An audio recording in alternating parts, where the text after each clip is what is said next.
These reporters just made a very bold statement about the Boston Red Sox.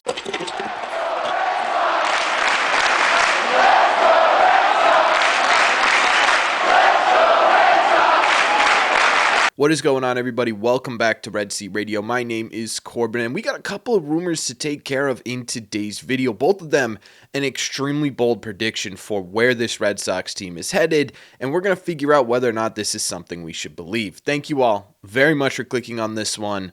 Let's get into it. Okay, so this is going to be kind of an interesting recap because it's technically two separate articles, but they kind of perfectly connect to each other as well. We just have to separate them a bit. You'll understand what I'm talking about once we get into this. The first article we are breaking down is the Jim Bowden new free agent prediction article that he put out in the New York Times. And in this, he's got the Red Sox finishing their offseason by signing two players, and two players that I think would make a whole lot of fans really happy in terms of the direction of this ball club. The second one we're going to break down separately, but this first one I wanted to talk about because it directly relates to the other report, and that is that he has the prediction of the Red Sox signing Alex Bregman. Now, if I'm being totally honest with you, this Jim Bowden prediction kind of feels like it comes with absolutely no merits behind it. In fact, in this same article, he says that the Tigers and the Blue Jays are by far and away still the favorites to land Alex Bregman. There's no real sources indicating that the Red Sox have upped their efforts. There's no real interesting conversations he's had with anybody connecting him. It just sort of one of those things where Jim Bowden's sitting there, like we've sat there over the past couple of weeks and said, hey, this guy could work out pretty well if the Red Sox end up going for a short-term deal with him here. I think that's all this is. We know, honestly, that the Red Sox don't seem all that interested in bringing Alex Bregman into the fold, right? We kind of heard Sam Kennedy was interested. Well, actually, I should rephrase that. Everyone but Craig Breslow is interested in bringing Alex Bregman into the fold, but ultimately, Craig Breslow is the decision maker here. So I think that's kind of exactly what Jim Bowden did here. He took a look at the fact that Alex Cora, Sam Kennedy, those guys are saying, hey, we'd love to have Alex Bregman. The fact that he would fit pretty well into this Red Sox infield specifically for the 2025 season, hopefully even better beyond that. I don't really know what else he could be connecting Alex Bregman to the Red Sox to, but the reason we are talking about this one first is because Bob Nightingale came out and gave us a reason as to why Craig Breslow may be a little bit hesitant to bring in Alex Bregman. And I got to tell you, he kind of dropped the hammer on this one because in an article this morning, Bob Nightingale comes out and he says, if Guerrero doesn't return, i.e. Vladimir Guerrero Jr., for those of you who don't know, he would love to be with the Red Sox, friends say, which may be why the Red Sox are hesitant in their pursuit of Alex Bregman. What? Right? This would be absolutely incredible. We knew that Vladimir Guerrero Jr. liked hitting at Fenway. We didn't know that amongst his friends and family, he's saying, dude, I'm going to the Sox if I'm going to free agency next year. And if that's the case, yeah, I totally understand the hesitation with Bregman here, right? If you're Craig Breslow and you're sitting there saying, look, if we can just sort of hold out until next season and sign Vladimir Guerrero Jr. to 10, 12, whatever amount of years, we're going to be in a much better spot going forward than if we sign Alex Bregman. Now, ideally, you're the Boston Red Sox. You're a big market team. You should be able to sign both, but you also do have a whole lot of middle infield talent coming up over the next couple of years that may not be a money thing that's holding Breslow back, but a roster space thing that's holding Breslow back from going after Alex Bregman. I will say, this is a really, really interesting conversation. It kind of puts the Red Sox in a really interesting spot because the payoff for sort of holding back from truly going all in this season could be one of the better right-handed hitters in the entire sport and who is incredibly young, who matches up perfectly with where the Red Sox are going trajectory-wise. The risks, though, are also really high as well. Again, this is another season where you're sort of saying, look, we're going to get all the peripherals done, right? We're going to improve the rotation. We're going to improve the bullpen. But we're not going to do anything to the position player side of things and not be a truly full, complete team.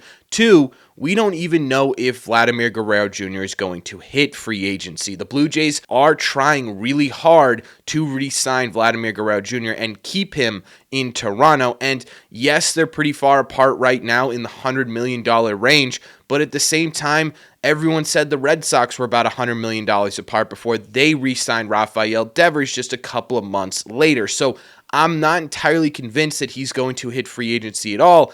Two, the bigger risk here, in my opinion, is that if he even does hit free agency, how much faith do you have that this front office is going to be able to outbid some of the other teams that are vying for his services? They haven't been truly successful at that in a pretty long period of time. So I don't really know what to make of this Vladdy stuff. I do think it's a really, really interesting thing to come out right now, especially as the Red Sox have been connected to Alex Bregman, Nolan Arenado. Trade rumors surrounding Tristan Casas start to take effect a little bit, right? You start to sit there and you say, I wonder why that's happening right around the same time that this kind of stuff is coming out. You've got the Red Sox in this same article connected to Pete Alonso, which would absolutely demolish my spirit, right? If the Red Sox signed Pete Alonso and couldn't sign Vladimir Guerrero Jr. the year after that while also losing Tristan Casas in the process, would be unbelievably dumb. If you're going to go for a first baseman,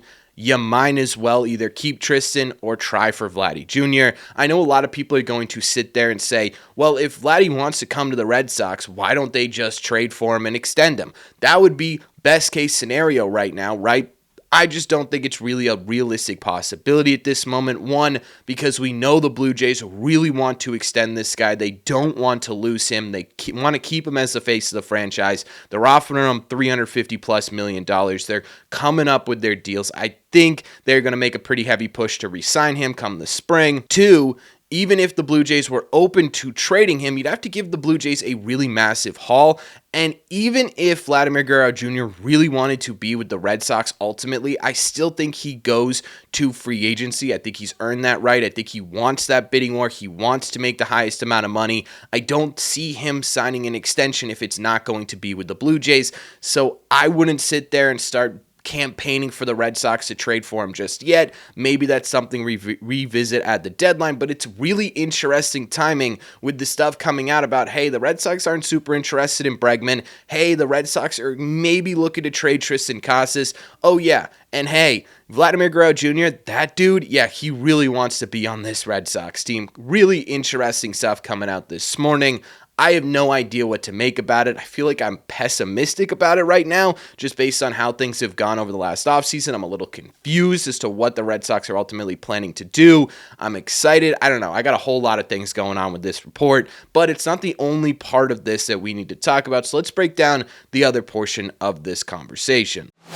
We're going back to the Jim Bowden article for the second part of this video because the other signing that he predicted the Red Sox make is to sign Tanner Scott. In fact, he did it a little bit differently. Like I said with Bregman, that was more of a gut check, right? He was just sort of going off of maybe what's best fit for Bregman on the market, not what's going on behind closed doors. In this one, he flat out says, right now, the Red Sox are clear front runners to land him. And that would be incredible. Tanner Scott had one of the best relief seasons in all of baseball last year, a 1.75 ERA. Not bad, but still a bit higher, 2.92 FIP. It's mostly due to that walk rate. We'll talk about it in a second. A 10.5 strikeouts per nine, so he was missing bats, and a 1.125 whip. The reason the FIP and the whip are a little bit higher than you'd expect from a guy who dominated so much this year is because he was also walking 4.5 batters every 9 innings. So not overall a lot of contact. Really, the damage against him was coming on his own accord. It was a 2.52 ERA plus, 152% better than your average reliever. And just take a look at this Baseball Savant page, guys. He was better than anyone in baseball at limiting hard contact. Outside of that, it is a sea of red. The Red Sox sign this guy and find a way to bring down the walk rate. He's going to be an unstoppable force in this Red Sox bullpen. This would truly make me confident who the Red Sox could be this year. I mean, genuinely, right? You bring in Tanner Scott into this bullpen. You're bringing in the best lefty in baseball, maybe, in that bullpen, a guy who's going to totally solidify the back end of your bullpen. Even if Liam Hendricks can't close games, guess what? You got Tanner Scott to close those games. Maybe even you move Liam Hendricks into an 8th inning setup role. The back end of that bullpen looking like Chapman, Scott, Hendricks, Slayton, and Whitlock, I think would be in a very fantastic place. The problem is there's not really any evidence to truly back up that what Jim Bowden is saying. This is really the first time in a while we've even seen the Red Sox connected to Tanner Scott. We knew that they were interested in him at the beginning of this offseason, but after the signings of Justin Wilson and Aroldis Chapman, we saw those rumors start to die down a little bit. I don't really know what to make of this one. We do know that the Red Sox have been in on high-end relievers. We know that they've been in on that market. We also know that they just gave Chris Martin a more lucrative deal before he re-signed with the Rangers. No, there's no narrative there. He's just a 39-year-old who's playing one more season in Major League Baseball who just wants to play closer to home.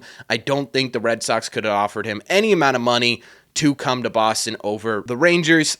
Maybe that's not true, right? If you offered him like $40 million a year, I'm sure he'd come here, but you're not going to do that for Chris Martin. So we do know that they are in the market for a reliever. We do know that they're willing to pay over market price for a reliever. We also know that they've been connected to Tanner Scott before. And again, you go back to this Vladimir Guerrero Jr. conversation. You say, well, if this is ultimately the plan, right? If they missed out on Juan Soto and they want to go for Vladimir Guerrero Jr. next year, they're probably not going to spend too much more money on the position player side of thing outside of maybe a one year deal for someone on the trade market or whatever.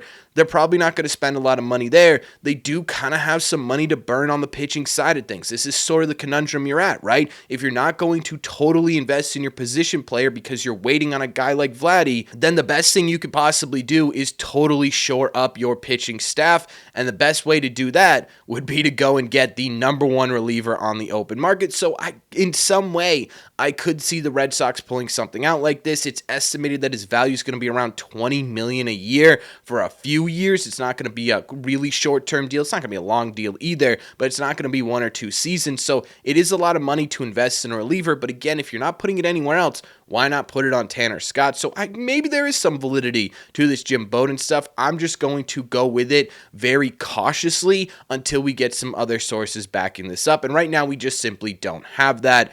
So a whole lot in this video, the Vladdy stuff, the Bregman stuff, the Scott stuff. Let me know all your thoughts on what's going on with the latest in Red Sox free agency news in the comment section down below. What do you think of it all? Do you like it? Do you not like it? Does it make you nervous? Does it get you excited? Let me know all your thoughts.